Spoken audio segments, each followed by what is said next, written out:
Sa Baguio City, kilala ang White House bilang isa sa mga pinakanakakatakot na lugar sa buong Pilipinas. Itong mansyon na matatagpuan sa Laperal Compound ay matagal nang itinuring na tahanan ng mga ligaw na kaluluwa at kakaibang mga nilalang. Ngunit, ang pinakakilala sa lahat ay ang kwento tungkol sa isang white lady na madalas nagpapakita sa loob ng lumang bahay.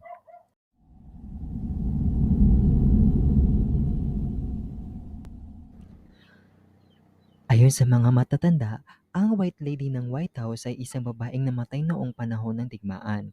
Sinasabing siya ay isang mayamang babae na pinarusahan at pinatay ng walang kalaban-laban sa loob ng mansyon. Mula noon, ang kanyang kaluluwa ay hindi na matahimik at patuloy na naglalakbay sa loob ng bahay. Tila naghahanap ng hustisya o kasagutan sa kanyang madugong kapalaran.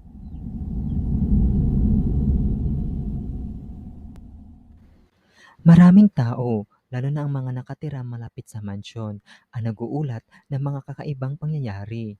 May mga naririnig na yabag sa sahig, tila may lumalakad kahit wala namang tao. Ang mga pinto at bitana ay biglang bumubukas at nagsasara, at ang mga ilaw ay kusang namamatay at muling bumubukas.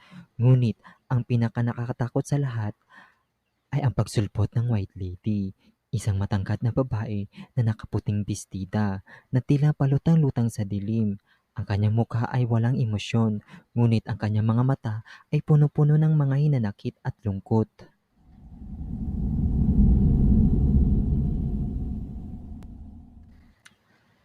Isang gabing malamig at tahimik, si Benji, isang turista mula sa Maynila, ay nagdesisyong silipin ang White House kasama ang kanyang mga kaibigan.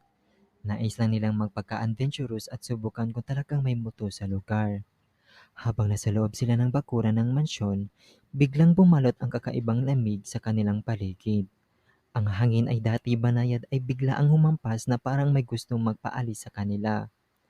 Nakaramdam si Benji ng kakaibang bigat sa kanyang dibdib. Parang may nakatingin sa kanila.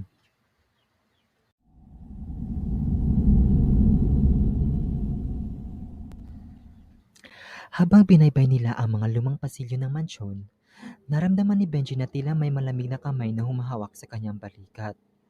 Nang lingunin niya ito, wala siyang nakita.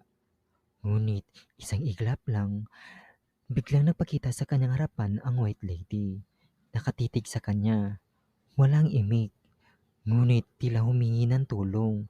Sa takot, napasigaw si Benji at natakbuhan silang lahat palabas ng mansyon.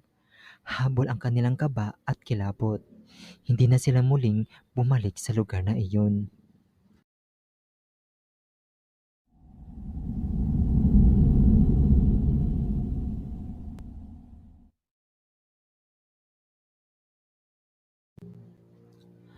Mula noon, naging babala ang kwento ni Benji at ng kanyang mga kaibigan sa mga naisubukang pasukin ang White House.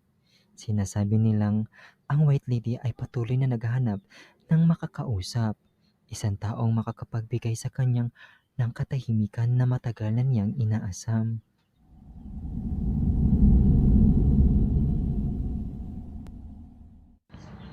Bagaman, maraming beses nang kinwestiyon ng iba ang mga kwento tungkol sa White Lady ng White House.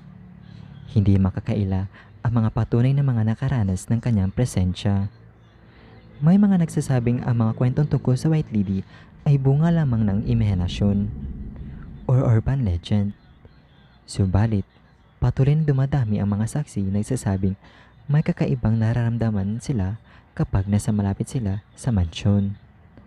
Ang lugar ay tila laging may bigat sa hangin, isang malamig na presensyang hindi maipaliwanag. Maraming mga bumisita, maging ang mga hindi naniniwala sa multo, ang umaalis na may kwento ng kanilang mga sariling karanasan. Ang karamihan sa kanila ay nagsasabing hindi na sila muling nais balikan ang White House. Ang mga lokal na residente at mga security guard na nagtatrabaho sa paligid ng White House ay may kanya-kanyang bersyon ng kanilang mga karanasan. Ang karamihan sa kanila ay naniniwala na may hindi matahimik ng kaluluwa sa lugar. Maraming gabi nang may mga guard na nagreklamo na pakiramdam na may nakatingin sa kanila mula sa loob ng bahay. O kaya may narinig silang boses na tumatawag sa kanilang pangalan.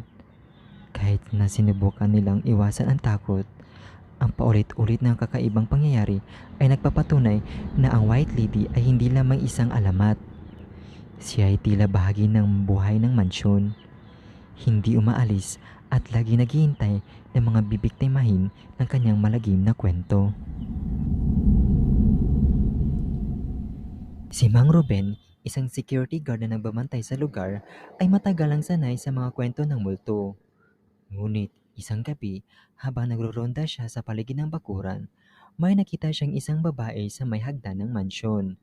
Naisip niyang turista ito na pasaway at pumasok ng walang pahintulot. Kaya agad siyang lumapit upang paalisin ito. Ngunit habang papalapit siya, napansin niyang tila hindi normal ang babae. Hindi ito gumagalaw.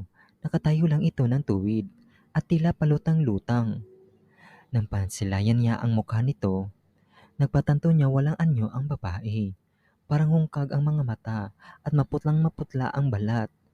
Sa gulat, napaatras si Mang Ruben at bago pa siya makareact, bigla ito naglaho sa hangin.